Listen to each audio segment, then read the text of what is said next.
Gente, eu achei essa informação apocalíptica.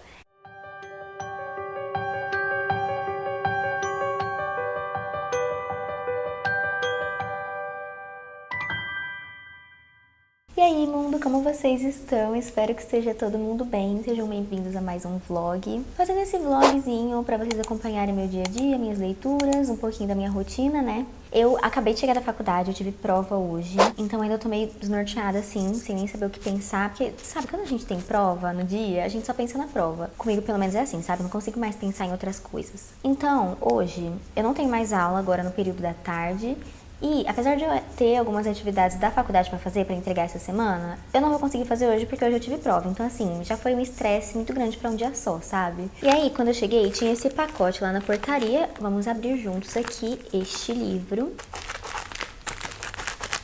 A grande felicidade que é abrir livro novo, né? Principalmente depois de um dia que teve prova. O livro que chegou foi esse aqui, ó. Deixa eu tirar do plástico. É um lançamento da HarperCollins.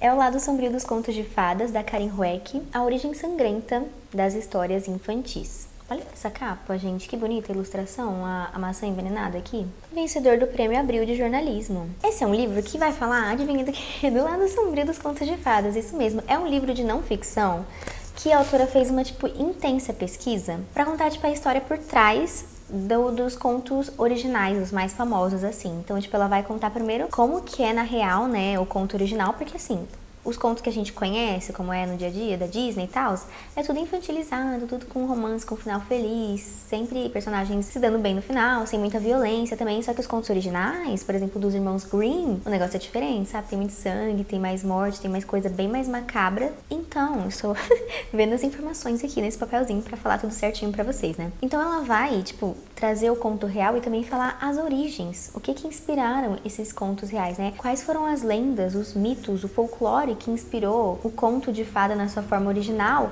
e quais foram as situações da vida real, como que era a sociedade na época em que esses contos, essas lendas começaram a ser contadas de boca a boca. E também vai falar sobre, qual foi esse processo, né, de embelezamento, de amenizar essas histórias para que elas se adaptassem para ser pro público infantil, né? Porque antes, gente, a Chapeuzinho Vermelho teve que comer carne da sua avó que morreu. É nesse nível, sabe? A Cinderela fugiu do pai que era incestuoso. A Rapunzel fica grávida na torre que ela tá presa. É uma coisa muito diferente do que a gente tá acostumado, é muito mais macabra. A autora publicou esse livro em 2016, né? E aí agora ele foi republicado pela HarperCollins. E, gente, eu sou simplesmente obcecada por conto de fadas. Eu amo os filmes da Disney, eu amo as histórias antigas. E, gente, eu tô muito curiosa, eu acho que vai ser muito interessante descobrir qual foi a origem desses contos, quais foram as lendas, né, e como que era a sociedade na época que esses contos foram inventados. Ó, a edição dele, ela é assim, aí por dentro ele tem esses enfeitinhos assim, nas divisões de capítulos, a diagramação dele é muito bem feita, ó como que é. Gente, invadindo o meu próprio vídeo aqui rapidinho, pra contar que tem um cupom de desconto pra esse livro na Amazon, tanto pro formato físico quanto pro e-book, um cupom de 20%. O cupom é SOMBRIO20, eu vou deixar aparecendo aí na tela, eu vou deixar o link na descrição, e ele vai valer até dia 28/4, então sério, aproveita. Tá valendo super a pena, e gente, foi pra provar que eu tava muito desnorteada por causa da prova, eu esqueci de falar o essencial. Olha isso, eu tô abismada comigo mesma. E eu já vou começar a ler esse livro, vou passar a tarde lendo ele pra, sabe, descansar a mente depois de ter feito uma prova. Essa é minha programação, minha rotina pra hoje. Eu tô muito feliz que eu estou lendo mais livros de não ficção. Isso era uma coisa que, me incomodava porque eu lia pouquíssimos livros de não ficção. Só que esse ano, apesar de não ter lendo, muito, não sei o que, eu tô lendo pelo menos um por mês. E isso tá sendo incrível. Enfim, eu vou ler lá. E aí, quando eu tiver mais updates, mais coisas pra comentar, eu volto aqui.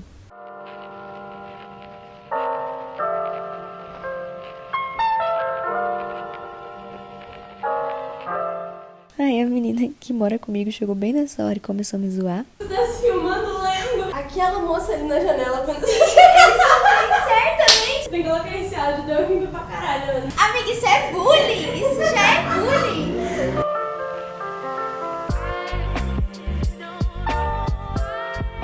Cara, eu li esse livro a tarde inteira. e nem percebi. Ele é muito, muito rápido mesmo de se ler, porque ele é escrito de um jeito assim, tipo reportagem mesmo, só que de um jeito bem acessível e super interessante de ler. Parece que a gente tá lendo uma thread no Twitter, aquele segue o fio. Não falando isso de um jeito ruim, sabe? Não porque, sei lá, pareça informal. Só que é porque é muito gostoso de ler e a gente vai lendo e nem percebe que tá lendo, vai só adquirindo as informações. De um jeito muito que acaba sendo até divertido, apesar de serem histórias bem cruéis, assim. Agora no início ela tá falando mais sobre a criação dos contos de fada e tal, como os irmãos Grimm compilaram vários contos e outros autores também, né, em que histórias que eles se basearam pra compilar e criar esses livros. E achei muito interessante porque assim a gente consegue ver que os contos têm origem em vários lugares, às vezes tem tipo meio que a mesma história, só que contada em países diferentes e cada país vai colocando coisas da sua cultura. Isso me lembrou muito uma HQ que eu li que chama O Peixe Mágico, que nessa O Peixe Mágico tem também alguns contos de fada, só que na versão do Vietnã. Então tem a Cinderela do Vietnã, se eu não me engano a Pequena Sereia também do Vietnã. E a gente vê que tipo tem a mesma lição de moral, né, o mesmo contexto assim na história, só que a história é diferente. E aqui a gente vê isso também, que tipo cada lugar, cada país tinha a sua história, que por mais que fosse igual na essência, tinha aspectos da cultura de cada lugar. Isso é muito, muito legal. E agora eu fiquei ainda mais curiosa pra ler os livros que eu tenho de contos de fada. Eu tenho um dos irmãos Grimm, que é a Branca de Neve, esse eu já li. Eu li, inclusive, quando eu tinha, tipo, uns 11 anos. E eu fiquei bem assustada, assim, porque é bem diferente da história que a gente conhece da Branca de Neve da Disney. E eu também tenho o livro com todos os contos do Hans Christian Andersen. E agora eu tô muito curiosa pra lê-lo. Porque esses autores, assim, na versão originais dos contos, eles não amenizam as coisas, não. Eles colocam, tipo, criança se matando, é canibalismo, é um monte de coisa, assim. A autora dá uma explicada aqui que eles amenizam, sim, algumas coisas, algumas passagens, assim, mais violentas e mais explícitas, sabe? Que eles consideravam coisa demais pra uma criança saber. Só que pra eles, tipo,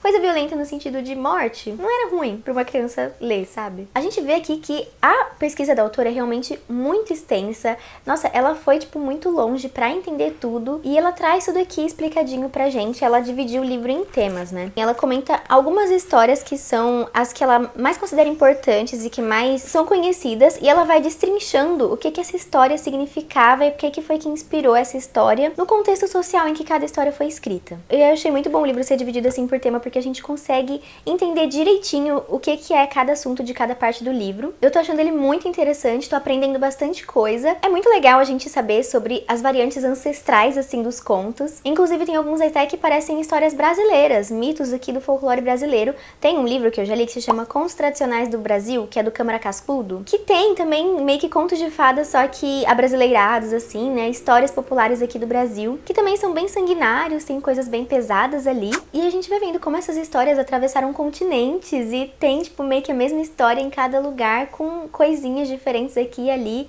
Cara, eu tô super oleosa. Meu Deus do céu, essa luz da ring light me deixa, assim, com a pele muito oleosa. Não que minha pele já não seja oleosa, né, mas enfim, gente. É isso, por enquanto estou gostando bastante da leitura.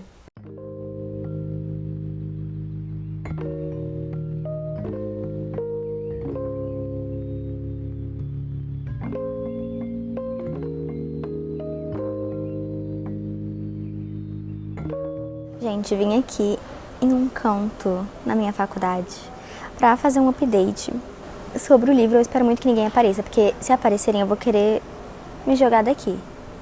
Eu juro, vou morrer de vergonha. A luz tá terrível, né? Nossa, tá horrendo, mas ok. Nem sei se o áudio tá bom também, mas enfim. Hoje o dia tá sendo um pouco mais corrido, né? Eu vim pra aula, aí eu fui ao correio levar umas coisas assim da Shopee que tinham comprado na minha lojinha. Aí eu voltei aqui pra USP pra almoçar e também porque agora de tarde eu vou ter mais aulas. Os momentos que eu vou conseguir ler hoje vai ser só tipo no ônibus ou quando eu tiver esperando pra fazer alguma coisa, sei lá. Normalmente o que me ajuda a manter um ritmo bom de leitura é audiolivro, né? Porque aí tipo eu escuto lavando louça, eu escuto andando, eu escuto na academia. E aí isso faz com que eu consiga ler mais. Mas enfim, eu tô com o livro físico aqui, eu li até um pouquinho durante a aula de manhã hoje. Porque, gente, eu tava muito curiosa, eu tava pensando muito nele. Não indico, prestem atenção na aula, gente. Esse livro tá me deixando muito abismada, eu tô em choque com as coisas que eu tô descobrindo. Falar de serial killers, época, assim, da antiguidade, de canibalismo, de incesto, estupro, da Inquisição, né, de toda a perseguição que teve a minorias e principalmente a mulheres. Misoginia, questões de envelhecimento, né, porque antigamente, tipo, uma pessoa ter 40 anos já era uma idosa. Também, tipo, por eles serem uma sociedade que já tinha passado por pestes, por fome, por guerra, por pobreza, situações de abandono e ter florestas dentro doenças por perto também. Tudo isso, tipo, influencia muito no imaginativo deles. E assim, normalmente é coisas que a gente já sabe, só que a gente não associa isso aos contos de fada. E aí a autora traz tudo isso no livro muito explicado. Por exemplo, o fato de nos contos de fadas ter muita obsessão com madrasta, tudo tem madrasta mãe, não sei o quê, é porque antigamente, tipo, a taxa de mortalidade das mães durante o parto era muito mais alta, né?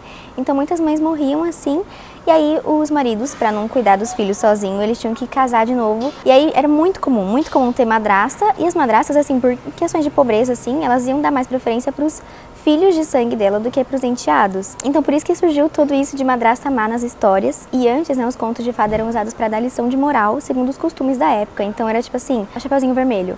Na verdade, a lição de moral é que a Chapeuzinho não devia ter sido curiosa, não devia ter desviado o caminho. Foi culpa dela as coisas ruins terem acontecido, sabe? Se ela fosse uma boa garota e se ela não tivesse desviado do caminho, nada, o lobo mau não teria aparecido. E é muito interessante também ver a evolução dos contos ao longo do tempo. A autora vai comparando os costumes, né, das civilizações antigas com os contos, e ela vai fazendo uma super análise antropológica e histórica. E a gente entende, né, por que antigamente era tão comum as pessoas acreditarem em narrativas fantásticas assim, sem contestar, sem provas, acreditar em qualquer coisa com tanta facilidade. A gente entende por que as coisas são do jeito que são. Enfim, tá muito interessante o livro.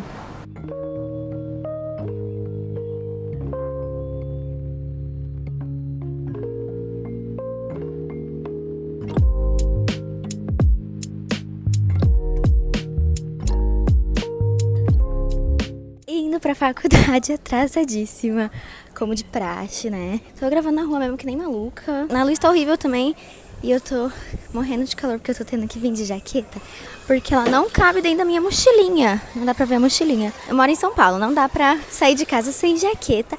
E como ela não cabe na minha bolsa, eu tive que vir e tô morrendo de calor. E acabei de passar a maior vergonha. Tô passando mais agora, né, gravando no meio da rua. Mas tem uma moça que vende bala no farol perto da minha casa, que a gente sempre conversa quando eu tô passando por ali.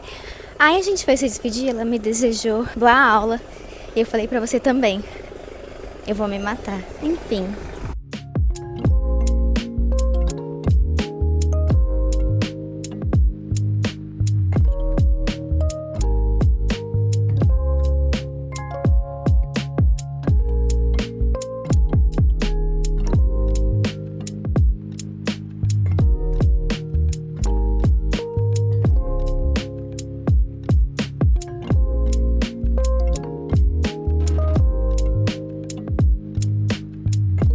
Vocês sabiam que há indícios de que Hans Christian Andersen, autor de A Pequena Sereia, de Patinho Feio, era bissexual? Gente, eu achei essa informação apocalíptica. Eu amo descobrir esses autores clássicos assim da antiguidade que são LGBTs. E eu continuo descobrindo ainda mais coisas com esse livro. Ele agora tá contando um pouco mais sobre a história de alguns contistas mais atuais, assim, modernos, tal qual o Hans. E também o Disney, né? Principalmente o Disney, né? Basicamente os contos de fadas que a gente conhece hoje são da versão da Disney. E a autora fala e mostra bastante como que as experiências de vida que cada um deles tiveram influenciaram nas alterações que eles faziam nos contos. E faz realmente muito sentido. Enfim, hoje depois da aula, né, jantei na faculdade, aí eu fui fazer depilação a laser, aí fui na academia, agora estou aqui em casa e vou começar a editar este vídeo, este vlog, pra postar essa semana. Minha cara de cansaço, gente, pois é.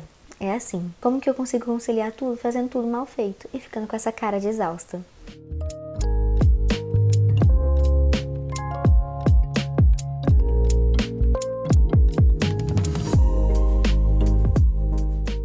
Gente, fui revisar uma atividade e percebi uma coisa muito burra que eu fiz. Eu fui escrever aqui o enunciado da questão e digitei errado. E aqui, em vez de estar a fração F das estrelas são binárias, eu deixei são não binárias.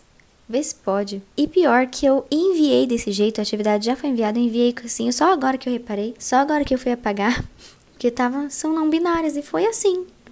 Meu Deus do céu. Bom dia, já vou sair pra faculdade, mas vim falar que eu terminei o livro e eu gostei muito. Eu fiquei impressionada que eu consegui ler rápido, mesmo com a minha rotina estando um pouco corrida aí. Ele é realmente, né, de uma leitura muito fluida e ele é um livro relativamente curto. E ele tem uma linguagem, assim, muito acessível. Por isso que eu acho que ele é muito, muito bom, tipo, pra quem quer ler mais não ficção, pra quem quer começar a ler livros de não ficção. Porque é meio que um livro de não ficção que fala sobre ficção, né? E sobre o que essa ficção tem a ver com a nossa realidade. Dá pra ver que a autora realmente pesquisou muito pra escrever esse livro. Ela passou 2 anos, os anos que ela estava escrevendo lá na Alemanha, pra poder se aprofundar mais na pesquisa. Às vezes a autora repete algumas coisas aqui, só que é de um jeito mais pra reforçar e trazer aquilo de uma outra perspectiva, explicando outra coisa. Então não é um livro que se torne repetitivo ou que tem uma leitura cansativa, apesar de ter bastante informação. Eu com essa leitura, cara, aprendi, entendi muitas coisas. É um livro que a gente adquire conhecimento enquanto também se entretém. Ele é muito bem escrito, muito bem arranjado, assim. A diagramação também tá ótima, a edição como um todo. Tem ótimas alusões, ótimas referências. Às vezes a autora traz também aspectos aqui do Brasil pra exemplificar alguma coisa. Gente, eu me tornei obcecada, sabe? Agora eu vou querer puxar esse assunto quando alguém estiver num rolê, quando alguém vier conversar comigo, eu vou querer conversar sobre as origens, sobre o lado sombrio dos contos de fada. E assim, como eu comentei, eu amo contos de fada. E eu gosto muito de ler livros de não ficção, apesar de não ler tantos. Uma vizinha tá ali na varanda me observando gravar, é incrível. Enfim, então eu tava realmente meio pensativa sobre o que eu ia achar desse livro, mas assim, ele é muito bom. Eu agradeço muito a editora HarperCollins por ter feito esse convite, né, essa parceria, por ter me enviado esse livro. Enfim, recomendo muito mesmo. E aí é isso, eu vou concluir o vlog por aqui. Tô gravando aqui, tô esquecendo do horário, já vou ficar atrasada pra faculdade novamente. Enfim, eu espero muito que vocês tenham gostado de me acompanhar durante esses dias, da minha rotina e tal, e também conhecer sobre esse livro. Me contem aqui nos comentários, né, se vocês também são obcecados por contos de fadas que nem eu, qual é o favorito de vocês, enfim, vamos conversar. E é isso, né? Espero que vocês tenham gostado e até o próximo vídeo.